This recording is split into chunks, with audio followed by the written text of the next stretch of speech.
अस्सलाम वालेकुम साथियों, हाज़रीन और नाज़रीन, आप लोगों का बहुत शुक्रिया। मैं आज एक टॉपिक पे बात करना चाहता हूँ।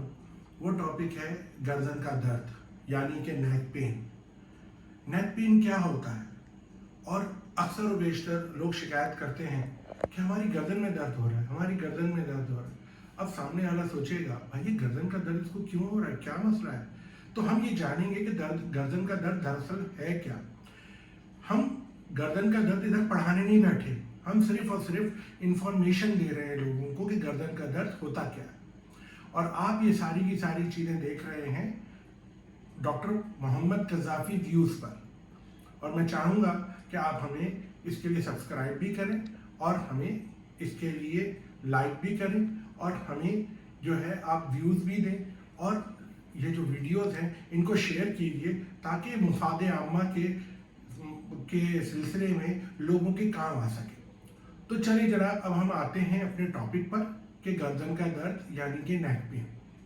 देखिए, गर्दन का दर्द जो है ना, ये एक बहुत ही कॉमन मसला है, और ये तकरीबन बहुत बड़ा हिस्सा पॉपुलेशन का, यानी कि तकरीबन 80% लोग दुनिया में जितने भी लोग हैं वो सब 80% लोग इस दर्द को एक्सपीरियंस करते हैं, इसको महसूस करते हैं। ये दर्द होता कहाँ है? देखिए, वजूहात की तरफ मैं नहीं जा रहा, आपको सिर्फ बताना चाह रहा हूँ कि गर्दन का दर्द होता क्या है। ये जो गर्दन का दर्द होता है, ये हमारी जो गर्दन की रीढ़ की हड्डी है, हमें ये समझना होगा कि हमारी रीढ़ की हड्डी जो है वो हमारे खोपड़ी के निचले हिस्से से लेकर, यानी स्कल के लोअर पार्ट से होती हुई ये हमारे पेल्विस के अपर पार्ट तक होती है, और ये पूरी की पूरी रीढ़ की हड्डी यानी स्पाइनल कॉलम कहलाती है। और इस स्पाइनल कॉलम के तकरीबन 4 मेजर हिस्से होते हैं। जो गर्दन का हिस्सा होता है उसे हम सर्वाइकल स्पाइनल कॉलम कहते हैं, यानी सर्वाइकल पार्ट कहते हैं। दूसरा जो कि हमारे सीने का हिस्सा होता है उसे हम थोरैसिक स्पाइनल पार्ट कहते हैं, या थोरैसिक स्पाइनल कॉलम कहते हैं, जो कि जुड़ा हुआ होता है सर्वाइकल से, यानी गर्दन की रीढ़ की हड्डी से। फिर जो हमारे पेट का या कमर का हिस्सा होता है उसे हम लंबर पार्ट कहते हैं, लंबर स्पाइनल कॉलम। और उससे नीचे जो हमारे कूलों के दरमियान में, दोनों कूलों के दरमियान का हिस्सा होता है, जो कि दुम का एरिया कहलाता है, वो कॉक्सीडियल पार्ट कहलाता है, यस, और सेक्रल पार्ट कहलाता है, सेक्रोकॉक्सीडियल पार्ट कहलाता है। चूँकि अभी मैं आपको गर्दन की दर्द के बारे में बता रहा हूँ, तो गर्दन के दर्द की जो सबसे कॉमन और आम सूरत हाल से हम लोग गुजरते हैं वो गर्दन की रीढ़ की हड्डी या सर्वाइकल स्पाइनल कॉलम के अंदर तब्दीलियां होने की वजह से।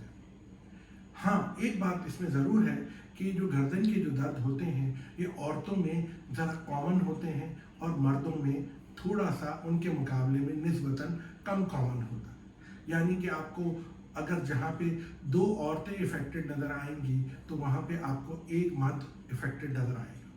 यानी कि 95% औरतें जो होती हैं दुनिया की, उनकी गर्दन में मसाइल हो सकते हैं या होते हैं उम्र के मुख्तलिफ हिस्सों में।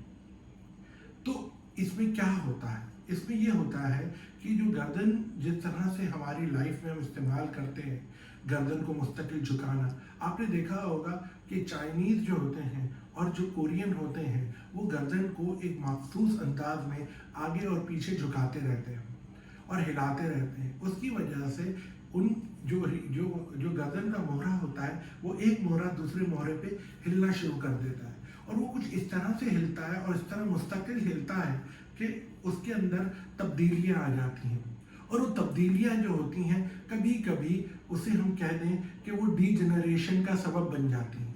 और आम तौर पर ये डीजनरेशन जो होती है 35 से ऊपर जितनी भी उम्र होती है ख़वातीन में, उसमें होती है।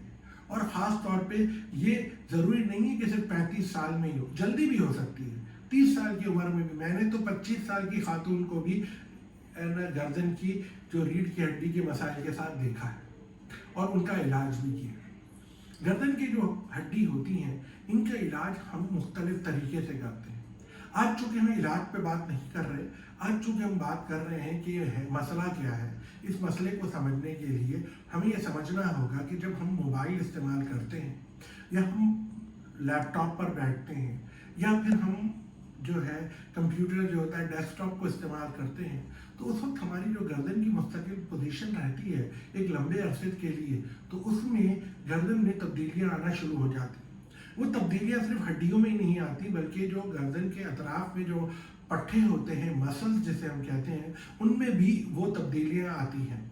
और वो जो मांसपेशियां होती हैं या पट्टे होते हैं या जो मसल्स होते हैं, इनमें जब तब्दीलियां आती हैं तो उनका असर आप ये देखेंगे कि हड्डियों पे पड़ेगी। तो गर्दन में कौन सी हड्डियां होती हैं? रीढ़ की हड्डी होती है, रीढ़ की हड्डी के मोहरे होते हैं, और वो जो रीढ़ की हड्डी के मोहरे होते हैं वो आपस में जुड़े हुए भी होते हैं, तकरीबन 3 जगह से जुड़े हुए होते हैं।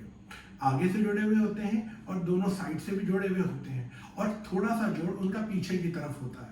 बहरहाल ये तो एक मेडिकल एनाटमी की तरफ बात चली जाएगी, और इधर हमें जो है मालूमात आम्मा में मेडिकल एनाटमी की तरफ मकसद नहीं है बताना आपको, सिर्फ हमें बताना ये है कि ये इस तरह से जोड़ होता है। इसी साथ साथ हम या खवातीन कभी वजन ज़्यादा उठा लेती हैं या मर्द ज़्यादा वजन उठा ले, इतना उठा ले कि वो उसका असर बाजुओं पे पड़े, तो फिर क्या होता है कि ये गर्दन का जो दर्द होता है ये फैलता हुआ आपके दोनों कंधों पे आ जाता है, यानी दोनों शोल्डर्स पे आ जाता है। और कभी कभी ऐसा होता है कि गर्दन में दर्द नहीं हो रहा होता, शोल्डर में दर्द हो रहा होता है। कभी कभी ऐसा होता है कि गर्दन में दर्द नहीं हो रहा होता, शोल्डर में भी दर्द नहीं हो रहा होता, बाजू में दर्द होता है। और जब हमारे पास मरीज आता है तो हम समझ जाते हैं कि ये दर्द असल में गर्दन का है, ये गर्दन की तरफ से आ रहा है, क्योंकि गर्दन से ही बहुत सारी नसें निकलती हैं जो बाजुओं की तरफ जाती हैं, और बाजुओं की तरफ वो एहसास को, ताकत को, और क्या कहते हैं, हमारे जितने भी एहसासात हैं उनकी वो जिम्मेदार होती हैं। तो कहने की बात ये होती है कि इसके लिए हमें फिर एक टेस्ट करना पड़ता है। अभी हम उस टेस्ट पे भी ज़्यादा बात नहीं करेंगे। हमारा जो टॉपिक रहेगा, हमारा जो मकसद रहेगा ज़्यादा बात करने का, आप लोगों की इंफॉर्मेशन के लिए ज़्यादा से ज़्यादा हमारा झुकाव रहेगा, वो इसी तरफ रहेगा कि गर्दन के दर्द को समझें। इसी तरह से जैसे मैंने कहा कि गर्दन का दर्द दोनों बाजुओं में आता है, इसी तरह से गर्दन का दर्द सर में भी जाता है। अक्सर बेशतर जब खवातीन, आमतौर पे खवातीन का जिक्र मैं इसलिए कर रहा हूँ कि इसमें खवातीन ज़्यादा मरीज होती हैं, हमारे पास खवातीन मरीज ज़्यादा बन के आती हैं, गर्दन का मसला लेके आती हैं, और गर्दन के मसले में उनके साथ साथ वो दर्द की शिकायत भी करती हैं, दर्द खास तौर पे सर के पिछले हिस्से में, क्योंकि जो नसें होती हैं जो के हराम मगज गुजर रहा होता है, जिसे हम स्पाइनल कॉर्ड कहते हैं, वो उसी स्पाइनल कॉलम से गुजर रहा होता है। इस पर भी तफसील से बात की जा सकती है, चूंकि ये तमाम चीज़ें, हमारा मकसद इस वक्त मेडिकल स्टूडेंट्स को टारगेट करना नहीं है, इस वक्त हमारा मकसद एक आम लोगों को टारगेट करना है और आम लोग समझ सकें कि उनको मसला क्या है।